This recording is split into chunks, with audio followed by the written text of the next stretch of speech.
నమస్తే city cable news కి స్వాగతం. ముందుగా ముఖ్యాంశాలు. మళ్లీ 1995 నాటి చంద్రబాబును చూస్తారు. కలెక్టర్ల సమావేశంలో స్పష్టం చేసిన ముఖ్యమంత్రి చంద్రబాబు.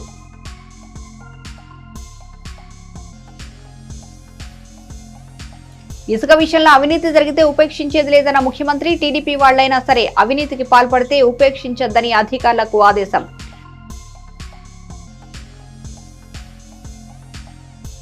తెరుచుకున్న నాగార్జున సాగర్ గేట్లు 5 గేట్ల ద్వారా నీటిని దిగువకు విడుదల చేసిన అధికారులు.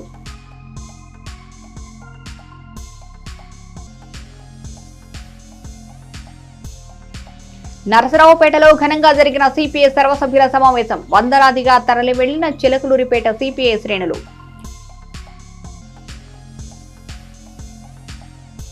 ప్రారంభమైన శ్రావణ మాసం భక్తులతో కళకళ్లాడిన దేవాలయాలు.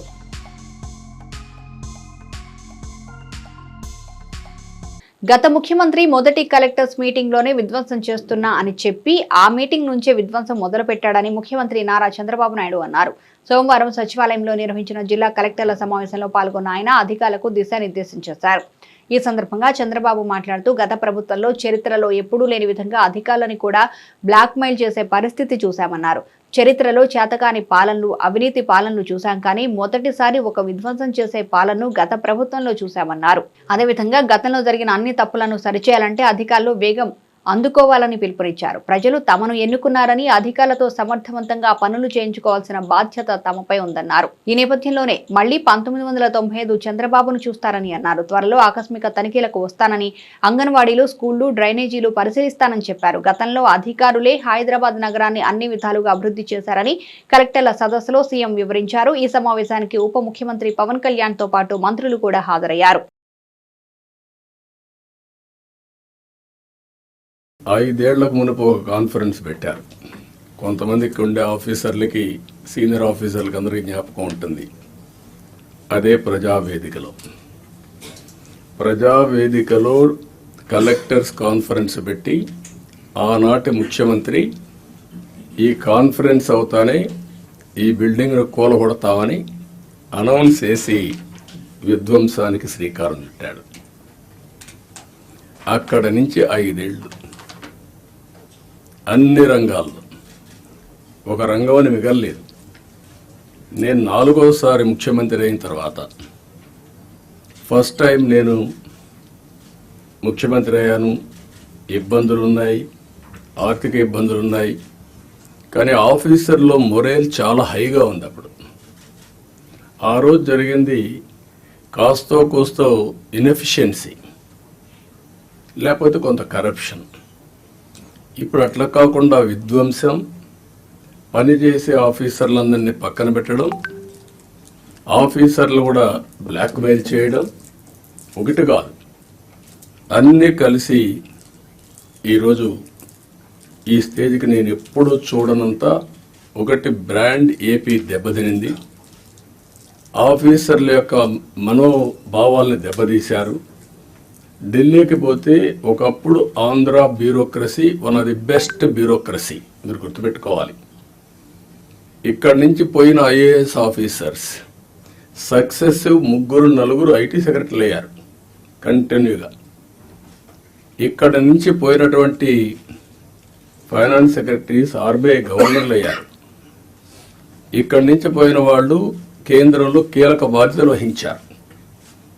వరల్డ్ బ్యాంక్ వెళ్ళారు. ఈరోజు మనం చూస్తూ ఉంటే ఆంధ్ర ఆఫీసర్స్ అంటే ఢిల్లీలో కూడా అన్టచబుల్స్ కింద, వీళ్ళు ఏమి చేయలేరు అనే పరిస్థితికి వచ్చారు. ఎప్పుడు కూడా మనం గుర్తుపెట్టుకోవాల్సింది, నేను ఇంత మునిపే మీతో చెప్పాను, ఒక చిన్న తప్పు జరిగితే కరెక్ట్ చేయొచ్చు, కానీ టోటల్గా విధ్వంసానికి గురైనటువంటి రాష్ట్రాన్ని మళ్ళీ పునర్నిర్మాణం చేయాలంటే ఎక్స్ట్రా ఎఫర్ట్స్ కూడా మనం అందరం పెట్టాల్సిన అవసరం ఉంది. నేను కూడా ఇది అయిన తర్వాత ఆకస్మిక తనిఖీలకు వస్తున్నా. నేను అప్పుడప్పుడు అంటున్నాను 95 CBN చూస్తారని. ఇంకా నేను స్పీడ్ పెంచలేదు, ఇంకా రాలా 95 CBNకి. అప్పుడు కొంతమంది తెలిసిన వాళ్ళు ఇక్కడ ఉంటారు, మినిస్టర్స్ కూడా అప్పుడు పరిగెత్తేసేవాళ్ళని. వీళ్ళు పరిగెత్తి ఇచ్చేవాళ్ళం, మేము పరిగెత్తేవాళ్ళం. ఆఫీసర్లు అయితే చాలా ప్రైడ్గా ఫీల్ అయ్యారు. ఈరోజు హైదరాబాద్ కానీ మొత్తం డెవలప్మెంట్స్ కానీ ఆఫీసర్లే చేశారు. ఈ విషయం కూడా మీరు గుర్తుపెట్టుకోవాలి. ప్రజలు మాకు మ్యాండేట్ ఇచ్చారు. సమాజంలో ఉండే బెస్ట్ పీపుల్ని మిమ్మల్ని సెలెక్ట్ చేశారు డిఫరెంట్ సర్వీసెస్లో. You are professionals. ఆ calibre, administration, organization skills, communication skills అవి మీకున్నాయి. మాకు ప్రజలు గౌరవించారు, మమ్మల్ని ఎన్నుకున్నారు. ఎన్నుకోనేంటి మీ ద్వారా పనులు చేయించాలి. ఆ విషయం మీరు గుర్తుపెట్టుకోవాలి. మేము పని చేయించకపోతే మా తప్పు, కానీ మేమే పని చేయాలి అంటే కుదరదు. మా బ్యాక్గ్రౌండ్ ఇవన్నీ వచ్చినప్పుడు ఈ విషయంలో మీరు అందరూ కూడా క్లారిటీ పెట్టుకొని ముందుకు పోవాల్సిన అవసరం ఉంది. నేను వచ్చినప్పుడు ఒక అంగన్వాడికి పోతా, డ్రైన్స్ పోతా. డోంట్ మిస్టేక్ మీ. ఒకప్పుడు డ్రైన్లో ఐఏఎస్ ఆఫీసర్లు దించిన రోజులు కూడా ఉన్నాయి. దిగి చూడమన్నా ఎట్లుందని మీరు ట్రైన్ ఒకసారి దిగండి, మీకు ఒక ఐడియా వస్తుందని చెప్పి చూపించిన రోజులు ఉన్నాయి. చెత్త ఉంటే అవన్నీ చూపించిన రోజులు ఉన్నాయి. అక్కడే మీడియాలో ఎక్స్పోజ్ చేసిన రోజులు ఉన్నాయి. తర్వాత అంత హార్ష్గా నేను పోలేదు, కానీ దట్ వర్ ది డేస్. కానీ అదే మరి హైదరాబాద్ని బిల్డ్ చేయడం కూడా వీళ్ళే బిల్డ్ చేశారు. ఐటీ కూడా వీళ్ళే చేశారు. అది ఈరోజు మనకు ఒక ఔటర్ రింగ్ రోడ్డు కావచ్చు, ఆలోచనలన్నీ వీళ్ళ ద్వారానే వచ్చాయి. ఈ విషయం మీరు గుర్తుపెట్టుకోవాల్సిందిగా నేను కోరుకుంటూ, ఇసుక విషయంలో అవినీతి జరిగితే ఉపేక్షించేది లేదని ముఖ్యమంత్రి చంద్రబాబు స్పష్టం చేశారు. సోమవారం జరిగిన కలెక్టర్ల సమావేశంలో ఆయన మాట్లాడుతూ ఇసుక విషయంలో అవినీతి చేసేవారు టీడీపీ వాళ్లైనా సరే అసలు ఉపేక్షించొద్దని స్పష్టం చేశారు. ఇసుక ఉచితంగా ఇస్తున్నామని, ఇప్పుడు రవాణా ఛార్జీలు తగ్గింపుపై దృష్టి పెట్టాలన్నారు. ఎక్కువసేపు లారీలు క్యూలో లేకుండా చూడాలని, దీనికి ఏం చేయాలో ఆలోచించాలని తెలిపారు. అవినీతికి మాత్రం ఆస్కారం ఉండకూడదన్నారు. గత ప్రభుత్వంలో జరిగిన ఇసుక కుంభకోణంపై సిఐడి విచారణకు ఆదేశిస్తున్నట్లు సీఎం తెలిపారు. రెండోది ఏంటంటే, కన్జ్యూమర్ అనేవాడు అవసరమైంది ఇక్కడ మన దగ్గరకు వచ్చి సచివాలయంలో బుక్ చేసుకుంటారు. డిసిగ్నేట్ 1 పర్సన్ సచివాలయంలో బుక్ చేసుకుంటే డబ్బులు కూడా కడతారు. ఎంత డబ్బులు కట్టాలో ట్రాన్స్పోర్టేషన్ కూడా చార్ట్ ఉంటుంది. కంప్యూటర్ తయారు చేస్తున్నాం, అందులో క్లియర్ గా ఉంటుంది ఎన్ని కిలోమీటర్లు ఎంత అని. దాని ప్రకారం క్లియర్ గా రీచ్కి అయ్యే కొద్దికి వాళ్ళ ఇంటికి పోవడానికి ఏ పాయింట్కి పోవాలనో బుక్ చేసుకుంటే నేరుగా అక్కడికి వెళ్తుంది. ముందే డబ్బులు కడతాడు. తర్వాత ఆయన రీచ్ అయిందని చెప్తేనే మనం డబ్బులు రిలీజ్ చేస్తాం. Number 2, all lorries uberization principle is very clear. ఈరోజు మీరు చూస్తున్నారు, ఇక్కడ ఆటోలు ఉన్నాయి, రైల్వే స్టేషన్లో ట్రైన్ వచ్చింది, వరుసగా ఆటోలు వస్తూ ఉంటాయి, ట్యాక్సీలు వస్తాయి.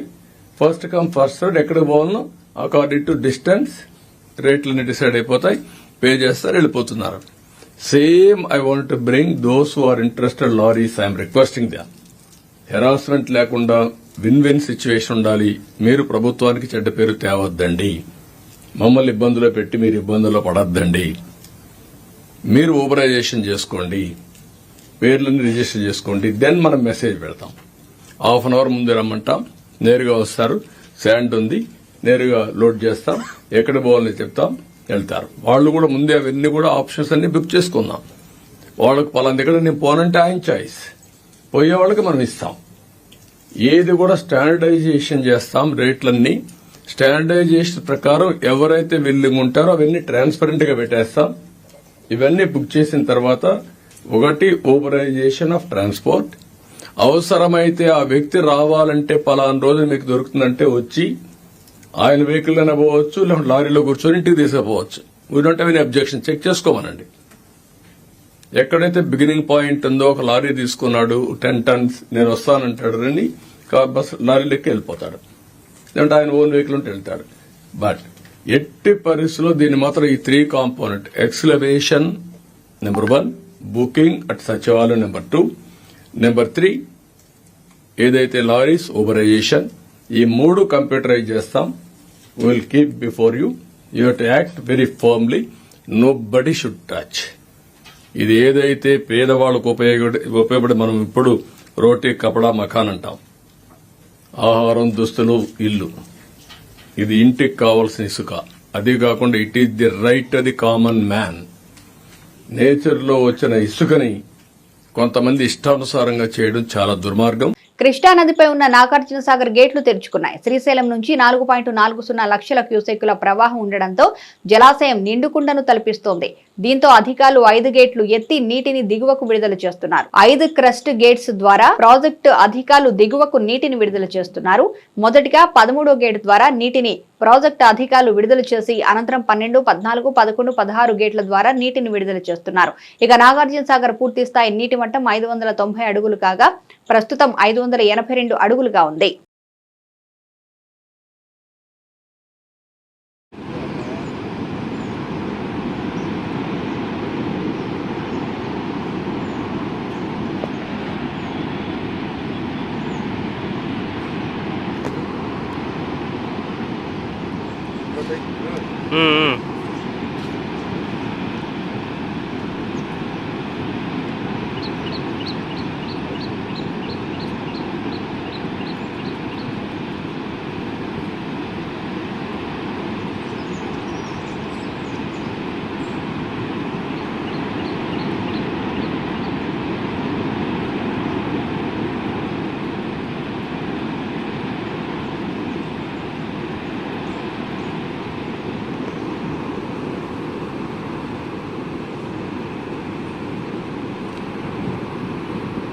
చిలకలూరిపేట నియోజకవర్గ రూరల్ సీఐగా నూతనంగా నియమితులైన బి సుబ్బానాయుడిని చిలకలూరిపేట రూరల్, నాదెండ్ల, ఎడ్లపాడు మండలాల తెలుగుదేశం పార్టీ అధ్యక్షులు అయిన జవ్వాజీ మదర్ మోహన్, బండారుపల్లి సత్యనారాయణ, కామినేని సాయిబాబు కలిసి అభినందనలు తెలిపారు. ఈ సందర్భంగా గ్రామీణ ప్రాంత పరిధిలో నెలకొన్న పలు సమస్యలను సీఐ సుబ్బానాయుడికి వారు వివరించారు.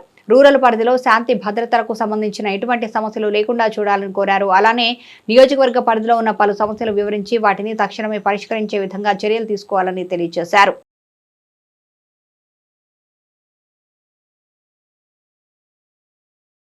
అఖిల భారత విద్యార్థి సమాఖ్య వారి ఆధ్వర్యంలో క్రీడా సాంస్కృతిక వేడుకలు నిర్వహించనున్నారు. ఆగస్టు 12వ తేదీ 89వ ఏఐఎస్ఎఫ్ ఆవిర్భావ దినోత్సవం, ఆగస్టు 15 78వ స్వాతంత్ర దినోత్సవం సందర్భంగా ఆగస్టు 9 నుంచి 12వ తేదీ వరకు చిలకలూరిపేట నియోజకవర్గం పాఠశాల స్థాయి విద్యార్థులకు క్రీడా సాంస్కృతిక కార్యక్రమాలు నిర్వహిస్తున్నట్లు ఏఐఎస్ఎఫ్ నాయకులు తెలిపారు. ఈ కార్యక్రమంలో ప్రతి ఒక్క స్కూల్ నుంచి విద్యార్థులు పాల్గొని జయప్రదం చేయాలని వారు కోరారు.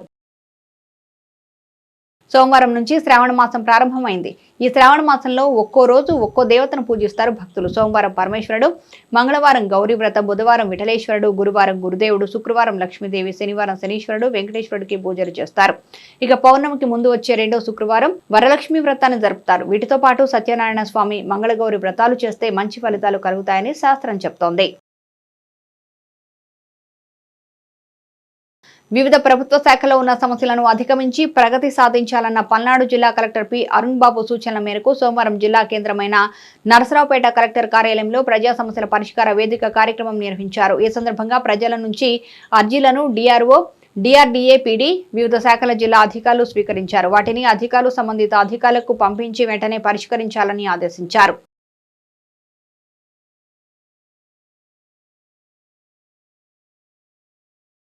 శాంతి భద్రతలకు విఘాతం కలగకుండా చూడాల్సిన బాధ్యత పోలీసు అధికారుల మీద ఉందని, పట్టణంలో శివారు ప్రాంతాలతో ఖాళీ స్థలాల్లో వెంచర్స్ లో రాత్రి వేళల్లో మందుబాబులు యథేచ్ఛగా మందు కొట్టే కేంద్రాలుగా మార్చేస్తున్నారని లోక్సత్తా పార్టీ రాష్ట్ర క్రియాశీలక సభ్యులు మాదాసు భానుప్రసాద్ అన్నారు. భవిష్యత్తులో ఇవి ఇలాగే కొనసాగితే నేరాలు జరిగే అవకాశం ఉన్నందున అధికారులు బహిరంగ ప్రదేశాల్లో సిట్టింగులపై తగు చర్యలు తీసుకోవాలని భానుప్రసాద్ కోరారు. అక్కడక్కడ మద్యం సేవించి గొడవలు పడుతున్న సంఘటనలు వెలుగులోకి వస్తున్నాయని, కొన్ని బయటికి రావడం లేదన్నారు. ముందుగా అటువంటి వారికి తగిన రీతిలో కౌన్సిలింగ్ నిర్వహించాలని, అయినప్పటికీ మార్పు రాకపోతే చట్ట ప్రకారం చర్యలు తీసుకోవాలని కోరారు. గంజాయిపై ఉక్కుపాదం మోపాలని కూడా కోరారు. మద్యం సేవించి రాత్రి వేళలో కొందరు ద్విచక్ర వాహనదారులు జనసంచారం అధికంగా ఉన్న రోడ్లపైన వేగంగా వాహనాలను నడుపుతున్నారని, కొన్ని చోట్ల ద్విచక్ర వాహనదారులు పోటీలు పెట్టుకుని అతివేగంగా వాహనాలు నడుపుతున్న సంఘటనలు జరుగుతున్నాయి. అటువంటి వారిపై కఠిన చర్యలు తీసుకోవాలని కోరారు. గత కొన్ని సంవత్సరాలుగా డ్రంక్ అండ్ డ్రైవింగ్ టెస్టులను అధికారులు గాలికి వదిలేశారని అన్నారు.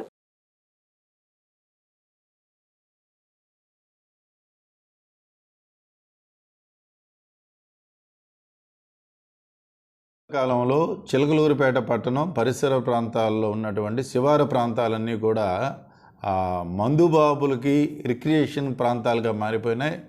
మీరు చిలకలూరిపేటలో పట్టణంలో చూస్తే పట్టణంలో ఖాళీ స్థలాలతో సహా ఎక్కడైతే వెంచర్లేసి ఖాళీగా ఉన్నాయో ఇళ్ల మధ్య ఉండేటువంటి ఖాళీ స్థలాలు, మరి ముఖ్యంగా శివారు ప్రాంతాలు ఏ వైపు వెళ్ళినా, పస్మర్ బ్రిడ్జి వైపు వెళ్ళినా, లేదంటే నూతనంగా నిర్మించినటువంటి గడియార స్తంభం బ్రిడ్జి వైపు వెళ్ళినా, ఆ ఏంజీ ఎదురుగా ఉండేటువంటి రోడ్డు వైపు వెళ్ళినా ఇవి చాలా మందు బాబుల యొక్క రిక్రియేషన్ ప్రాంతాలుగా మారిపోయినాయి. ఇవి కనుక ఇలాగే చూస్తూ ఉన్నట్లయితే భవిష్యత్తులో అక్కడ ఈ తాగినటువంటి వాళ్ళు, ఈ తాగుడు ఒక్కటే కాదు, ఇక్కడ గంజాయి కూడా అక్కడక్కడ కూర్చొని రాత్రిపూట మినుకుమని లైట్లు వేసుకొని, అంటే సెల్ ఫోన్ లైట్లు వేసుకొని ఒక పెద్ద పార్క్ లాగా శివారు ప్రాంతాలన్నీ కూడా మార్చేశారు. ఇవాళ వచ్చినటువంటి పోలీస్ అధికారులు క్రైమ్ని, గంజాయి అమ్మకాలని వీటి మీద ఉక్కుపాదం మోపుతామని చెప్పి చెప్తా ఉన్నారు. కాబట్టి రేపొద్దున జరిగిన తర్వాత స్పందించే కంటే వాళ్ళకి అవగాహన కల్పించి మీడియాల ద్వారా శివారు ప్రాంతాలు ఎవరైతే రాత్రంతా కూర్చొని తాగుతూ ఉన్నారు, రాత్రంతా కూర్చొని గంజాయి కొడతా ఉన్నారు, ఇది రేపొద్దున ఈ చిలకలూరుపేటలో ఈ నేర ప్రవృత్తిని పెంచేదానికి అవకాశం ఉంది. కాబట్టి ప్రజాప్రతినిధులు వీళ్ళందరూ కూడా స్పందించి అధికారులు పటిష్టమైన చర్యలు తీసుకోవాలని కోరుకుంటాను.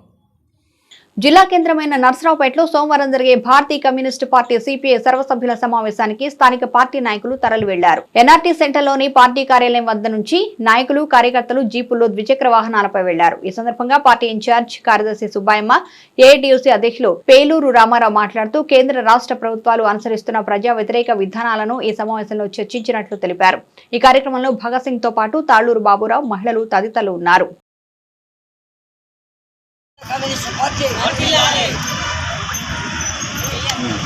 స్లోగన్ సేరండి.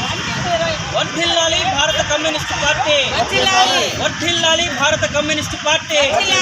జయప్రదం చేయండి పల్నాడు జిల్లా జనరల్ బాడీ సమావేశాన్ని, జయప్రదం చేయండి పల్నాడు జిల్లా సిపిఐ జనరల్ బాడీ సమావేశాన్ని. వర్ధిల్లాలి ప్రజా పోరాటాలు, వర్ధిల్లాలి కార్మికుల ఐక్యత. జనరల్ బాడీ సమావేశం ఇవాళ నర్సాపేటలో జరుగుతుంది. కమిటీ సమావేశం కూడా సాయంత్రం జరుగుతుంది. ఈ జనరల్ బాడీ సమావేశానికి చిలకలూరుపేట నుండి అంత యావత్ ప్రజానీకం కూడా తరలిపోయి జయప్రదం చేయవలసిందిగా కోరుతూ ఉన్నాం. ప్రజా వ్యతిరేక విధానాలకు వ్యతిరేకంగా భారత కమ్యూనిస్టు పార్టీ దేశవ్యాప్తంగా ప్రజా ఆందోళనలో భాగంగా చిలకలూరుపేట నుంచి పల్నాడు జిల్లా నర్సాపేట జరిగే జనరల్ సమావేశంలో యావత్ కమ్యూనిస్టు పార్టీ కార్యకర్తలు సానుభూతి పాల్గొన్నారు. భవిష్యత్తు కార్యక్రమాలు కూడా ప్రజలు ఆలోచించి భారత కమ్యూనిస్టు పార్టీ ఉద్యమంలో పాల్గొనవలసిందిగా. పట్టణంలోని ఆర్యవైశ్య కళ్యాణ మండపంలో వెంచేసి ఉన్న గోదాదేవి సమేత కళ్యాణ వెంకటేశ్వర స్వామి దేవస్థానం నందు శ్రావణ మాసం సందర్భాన్ని పురస్కరించుకొని ప్రత్యేక పూజలు జరిగాయి. అమ్మవారికి పంచామృత అభిషేకాలు నిర్వహించారు, పంచహారతులు సమర్పించారు. ఈ కార్యక్రమాన్ని ఆలయ అర్చకులు పుసులూరి రామకృష్ణ నిర్వహించారు. భక్తులు పెద్ద సంఖ్యలో పాల్గొని తీర్థ ప్రసాదాలు స్వీకరించారు. భక్తుల సౌకర్యార్థం ఆలయ కమిటీ వారు ఏర్పాట్లు చేశారు.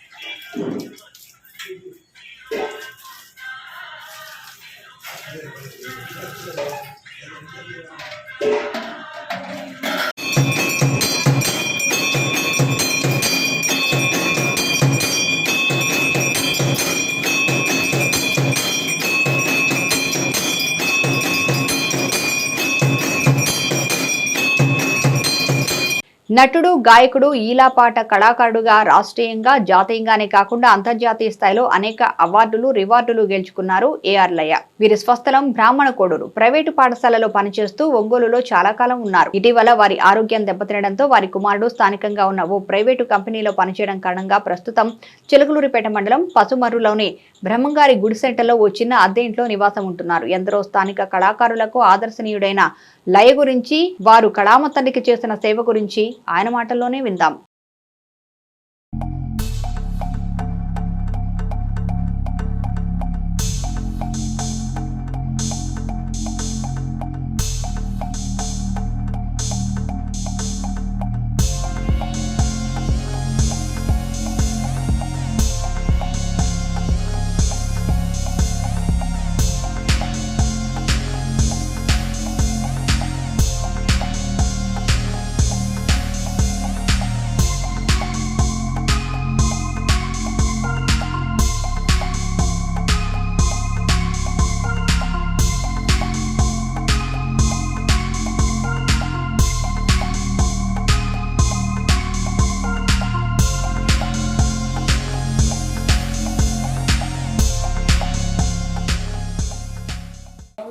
నమస్కారం. అందరికీ కళాభివందనాలు. నా సొంత ఊరు మహాగ్రామం గుంటూరు జిల్లా బ్రాహ్మణకోడూరు. బ్రాహ్మణకోడూరు అంటే మామూలు ఊరు కాదు, అది మాధవపేద సత్యం గారు పుట్టిన ఊరు. ఎంతో విద్యావంతమైన ఊరు. మా నాన్న ఒక మంచి హాస్యనటుడు, మా అమ్మ మంచి గాయని. వారిచ్చిన జన్మ నాకు సంప్రాప్తమైనది. ఈ ఈ ఈ జీవితానికి నాకు ఈ వరం చాలు. ఈ నా కళ నా గానం, నా హాస్యము, నా నవ్వులు అందరినీ నవ్విస్తే, కవిస్తే, మిమ్మల్ని అందరినీ ఆనందపరిస్తే అదే నా జీవిత ధన్యం. నా జీవిత అనేది ఒక ప్రత్యేకమైన కళ. అది ఎలా వచ్చేదో నాకు తెలియదు. ఈలపాట రఘురామయ్య గారు ఆర్జులు, మహానుభావుడు, మహానుభావుడు. ఆయన అవార్డు నాకు ఇచ్చి నన్ను సత్కరించడం శుద్ధపల్లిలో మొన్ననే వారు చేశారు. అది నా జీవిత ధన్యం, నా జీవిత భాగ్యం. నేను చెప్పలేను. నా ఈలపాటలు నోటికి ఏది పాడతానో అది ఈలపాటలో కూడా అదే పాడతాను. ఇన్ని ఈలపాటలు పాడటం అనేది ఒక్క విషయం చెబుతాను. ప్రపంచ తెలుగు మహాసభలు ఆస్ట్రేలియాలో జరిగినప్పుడు నన్ను కూడా ఆస్ట్రేలియా తీసుకెళ్లారు. అక్కడ కేవలం ఈలపాట కోసం తీసుకెళ్లారు. అప్పుడు వేదిక మీద బాలసుబ్రహ్మణ్యం గారితో సహా 400 మంది విదేశీయులు ఉన్నారు. వారందరి ముందు నేను ఈలపాట 362 సెకండ్ల సేపు ఆపకుండా పాడాను. అది బాలసుబ్రహ్మణ్యం గారు నన్ను కౌగులించుకుని నాకు ఇచ్చిన మహావరం. ఇంతకంటే ఈలపాట గురించి చాలా పాడగలను. అయితే ఈలపాట ఎవ్వరూ పాడలేని విధంగా అది ఊపిరి సలపకుండా ఏ పాట మొత్తం పాడటం అనేది అది భగవంతుడు నాకు ఇచ్చిన వరం. కళాకారుడికి కావలసిన బహుమతులు 2. 1 చప్పట్లు, 2 సన్మానాలు. ఇవే మాకు మీరిచ్చే కోట్ల రూపాయలు, వేల రూపాయలు. నా జీవితంలో వీళ్ళ చేత సన్మానం చేయించుకున్నానని చెప్పుకోవటం నేను చెప్పేది కాదు. అక్కడే నాగేశ్వరరావు గారి దగ్గర నుండి, బాలసుబ్రహ్మణ్యం గారి దగ్గర నుండి, రామకృష్ణ గారి దగ్గర నుండి, సుశీల గారి దగ్గర నుండి, ఎస్ జానకి గారి దగ్గర నుండి మహానుభావులు ఆద్యులు, సినిమా ఆద్యులు మన కె విశ్వనాథ్ గారు, వారు ఇటువంటి మహానుభావులు అందరి కోసం ఏదని చెప్పేది. ఇప్పుడు మన ఒంగోలులో ఘంటసాల గారి భక్తుడిని ఆయన విగ్రహాన్ని స్థాపించి నా జన్మ ధన్యం చేసుకున్నా. దానికి సహాయం చేసిన వారు మాగుంట శ్రీనివాసరెడ్డి గారు, ఎంతో ఎంపీ గారు నాకు సహాయం చేశారు. మహానుభావుడు నా జన్మలో. అదిగాక హాస్యమిత్ర అనేది అది నేను ఎప్పుడు మనుషులతో మాట్లాడటం అంటే అందరూ నవ్వించడమే నా జన్మధన్యం. కాబట్టి హాస్యమిత్ర ఘంటసాల మహానుభావుని యొక్క అవార్డు ఆయన భార్యే నా చేతుల మీదకి నాకు ఇచ్చారు. తర్వాత ఈలపాట రఘురామయ్య గారి అవార్డు నాకు ఇచ్చారు. ఈ చాలు నా జీవితానికి చాలు.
నాకు మీ అందరూ అనుమతి ఇచ్చిన ప్రకారం ఒక మహత్తరమైన పాట. ఆయన ఉన్నా లేకపోయినా ఆయన ఉన్నాడు. బడే మంచి రోజు, పసందైన రోజు. ఆ పాట ఘంటసాల గారి పాట. భలే మంచి రోజు, పసందైన రోజు, వసంతాలు పూచే నేటి రోజు. భలే మంచి రోజు, పసందైన రోజు, వసంతాలు పూచే నేటి రోజు. ఆ వసంతాలు పూచే నేటి రోజు. గుండెలోని కోరికలన్నీ గువ్వలుగా ఎగసిన రోజు. గువ్వలైన ఆ కోరికలే గూటిలోన చేరిన రోజు. నింగిలోని అందాలన్నీ ముంగిటిలోనే నిలిచిన రోజు.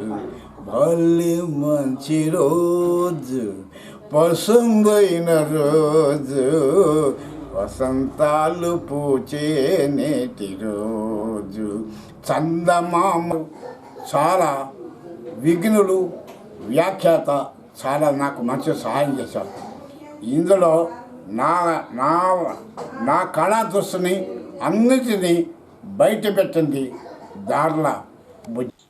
ఇవి బులెటిన్ విశేషాలు. మరో బులెటిన్లో మళ్ళీ కలుద్దాం. చూస్తూనే ఉండండి సిటీ కేబుల్ న్యూస్.